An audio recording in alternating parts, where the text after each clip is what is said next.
The great transit hub of Velith Station orbited the gas giant Keth Oram like a jeweled ring, its 1,000 docking arms extended into the dark, like the legs of some enormous luminous insect. Ships arrived from every corner of the conclave, sleek Vorathi cruisers trailing bioluminescent exhaust, the lumbering freighters of the Duscan Merchants Guild, and occasionally, when politics demanded ceremony, the gold-plated ceremonial barges of the ruling houses. Today was one of those days. The Velith Accords negotiations had drawn every significant power in the conclave to the station, and the central atrium, a vast domed space filled with floating gardens and the soft hum of translation matrices, was packed with beings who wore their importance like armor. Rank insignia gleamed from collars, shoulders, and crests, honor chains of iridescent metal draped across. Ceremonial weapons, purely decorative but devastatingly expensive, hung from jeweled belts. In the middle of all this splendor, a single human stood out, not for what he wore, but for what he didn't. His name was Caleb Marin, and he wore nothing but a plain grey utility suit, the kind that station maintenance workers and mid-level freight administrators favored. No insignia, no honor chains, no ceremonial anything. He was lean, perhaps 35 by human reckoning, with a calm face that held the particular stillness of a man who had learned long ago that stillness was a form of power. His only notable feature, if you looked closely enough, was his eyes, a pale, unusual silver grey that seemed to absorb more light than they reflected. He walked through the atrium like he owned it, which was exactly what made people notice him, and then dismiss him. "Another human administrator," muttered Councillor Presh of the Vorathi delegation, his iridescent gill frills fluttering with disdain as Marin passed. "They send their bureaucrats to observe now. The audacity." His aide, a younger Vorathi named Seal, tilted his crest in agreement. They probably couldn't find anyone of actual rank willing to attend. The human delegations have always been embarrassingly thin. They weren't alone in their assessment. The Duscan Merchants' representatives, 3 heavy-set beings who communicated in a language of subtle skin color shifts, flashed the chromatic equivalent of bemused contempt as Marin walked past their cluster. A pair of Keth Oram planetary governors, their elaborate headdresses nearly brushing the top of a doorway, looked at him, and then through him. The way powerful beings learn to look at things that don't concern them. Marin noticed all of it. He always did. He simply didn't stop walking. He settled at a table near the edge of the atrium, close to one of the floating garden installations.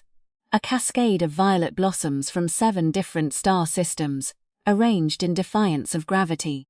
He ordered a drink from the automated service drone, and sat with the patient ease of a man who had nowhere better to be and knew it. What no one in that atrium noticed, because they were too busy cataloguing his lax status to observe anything else, were the 4 figures stationed around the perimeter of the space. They were dressed as station staff, which was itself a kind of masterwork. The uniforms were perfect, regulation grey with the correct Velith station threading, the appropriate utility pouches, the unremarkable shoes. They moved at the correct pace, with the correct posture, performing the correct amount of purposeful wandering that station staff always seemed engaged in. One appeared to be checking a maintenance panel. One was carrying a crate of supply containers. One stood near an exit with a datapad, frowning at it in the universal expression of someone dealing with administrative complications. Anyone who truly looked at them would see that they never moved more than 40 meters from the man in the grey suit. But no one truly looked at them, because station staff are invisible in the way that only the essential and underestimated can be. The Princess of Cyrith Anon arrived 20 minutes late, which was itself a statement. Her barge had docked at Arm 7, the longest and most prestigious arm, reserved for heads of state and their equivalents. And her procession through the station was the kind of event that made other delegations quietly reassess their positioning in the atrium. The Cyrith Anon were ancient, predating the conclave by nearly 4 centuries, and their royalty carried that antiquity in their bearing. The princess moved through the station with an unhurried grace that somehow also suggested that every second spent was a deliberate gift. She was called Vel Sirith Anahari, and she was the third daughter of the Sirith throne, sent here not as a figurehead but as the actual architect of her house's negotiating position. She was known, among those who dealt with her house, for two things: an extraordinary memory, and a diplomatic instinct so finely tuned that she could end conversations she'd been losing before the other party realized the reversal had occurred. Her procession entered the atrium with full ceremony. 12 honor guards in Sirith Anan ceremonial armor, deep cobalt with gold filigree, visors down, hands clasped at parade rest, flanked her in the traditional formation. Her advisors walked in a careful geometric arrangement behind her. The atrium, which had been buzzing with the low-frequency social maneuvering of a dozen delegations, went momentarily quiet. And then something unusual happened. The princess stopped. Her procession, trained to precision, stopped with her. Her chief advisor leaned slightly forward to murmur in her ear. She waved him back without looking. Her gaze had fixed on the plain grey figure, sitting by the floating garden, drinking something amber-colored, and watching the violet blossoms with an expression of mild appreciation. For a moment, the entire atrium watched the Princess of Sirith Anan watch an unremarkable human in a maintenance worker's suit. Councillor Precious Gilfrills did something complicated. What is she? Then the princess walked toward the human, not quickly, not urgently, but with the kind of deliberate intention that made her honor guard reconfigure smoothly around her new trajectory. The laughter started quietly, in the way that laughter in polite company often starts, hushed, incredulous, passed between associates in the language of raised brow ridges and exchanged glances. The Duscan representatives flashed a deep ochre, which translated roughly as "Can you believe this?" One of the Kethorum governors murmured something to her aide, and the aide produced a sound that was functionally a snort. The Princess of Sirith Anan, the laughter said, is walking toward a nobody in a grey suit. Marin looked up from his drink as she approached, and something shifted in his expression. Not surprise, exactly, but a kind of careful re-evaluation, the look of a man updating a situation assessment in real time. He rose from his chair. Princess Anahari stopped 3 paces from him, and her eyes, golden, large, with the horizontal pupils characteristic of Sirith Anan royalty, moved from his face to the 4 figures stationed around the atrium's perimeter. She looked at the one by the maintenance panel, the one with the crate, the one at the exit with the datapad, the 4th, stationed near the atrium's secondary entrance, who was doing an excellent impression of a board staff member, waiting for a shift rotation. The princess looked at them for exactly as long as it took her to be certain. Then she turned back to Marin and inclined her head.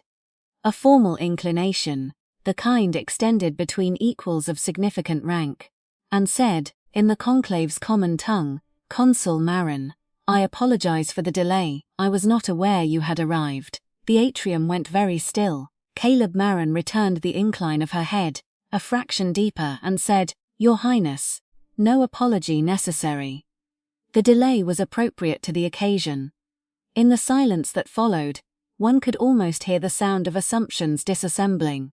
Councillor Precious Gilfrills had gone completely flat, a Varathi expression of sudden social recalculation that his kind spent years learning to control in diplomatic settings and were apparently not controlling now. The Duscan representatives had gone a confused grey lavender. The Kethorum governors had straightened with the particular stiffness of beings who had just realized they may have made a significant error. The princess's chief advisor stepped forward, his voice carefully neutral. "If I may, consul is not a rank in the conclave's standard taxonomy." "No," said Princess Anahari without looking at him. "It is not a conclave rank."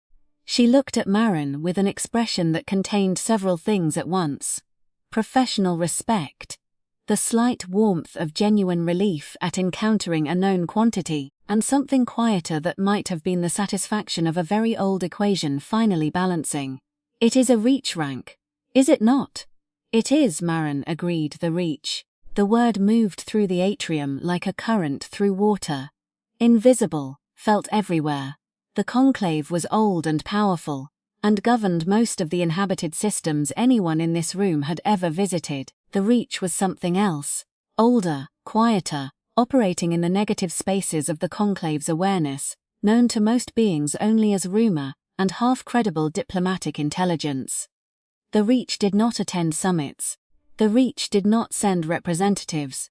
The Reach, and this was the critical point that was now landing on every delegation in the atrium, like a weight placed carefully on a scale, did not send representatives unless something had already been decided.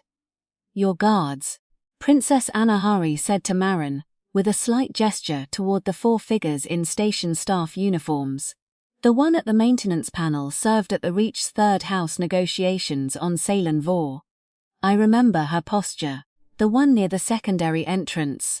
She paused, a delicate pause. I believe he was at the Treaty of the Keth corridor, representing interests I was told at the time were commercial. Marin said nothing, which was itself a form of confirmation. When the Reach attends, the princess said, more quietly now, speaking in the register of one professional to another, it is because the outcome matters. Not to the conclave. To things larger than the conclave. The negotiations that followed were 3 days long, and they were, by any measurement, the most productive 3 days Velith Station had hosted in a generation. The precise mechanism of Marin's influence was never made explicit. The Reach's style was never to make things explicit. But his presence had the effect that a keystone has on an arch, unseen in its position, essential to the structure.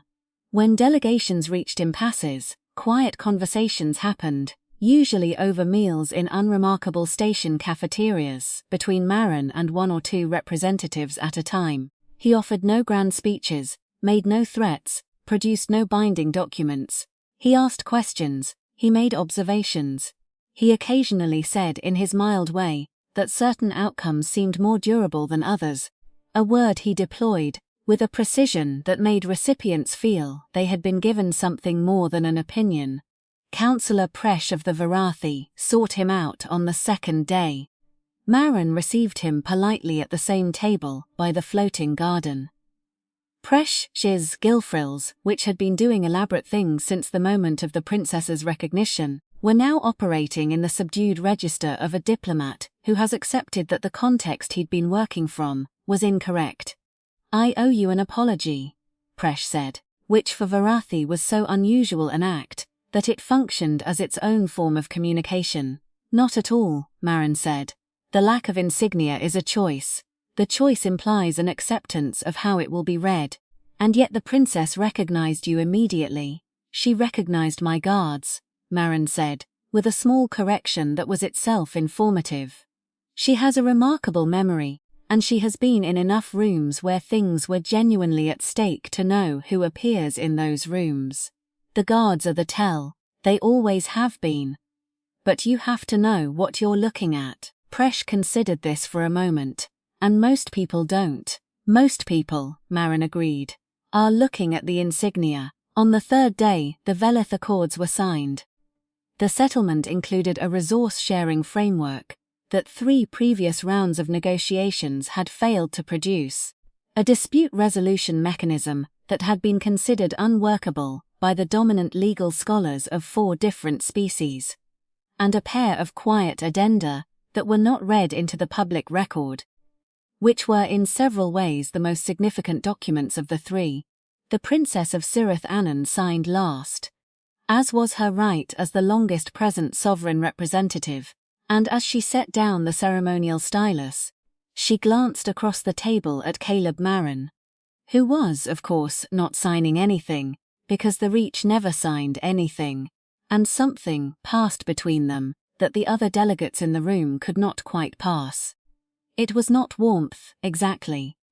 It was something more functional than warmth, the mutual recognition between 2 people who understood the sayings about how the world actually worked, as opposed to how it presented itself.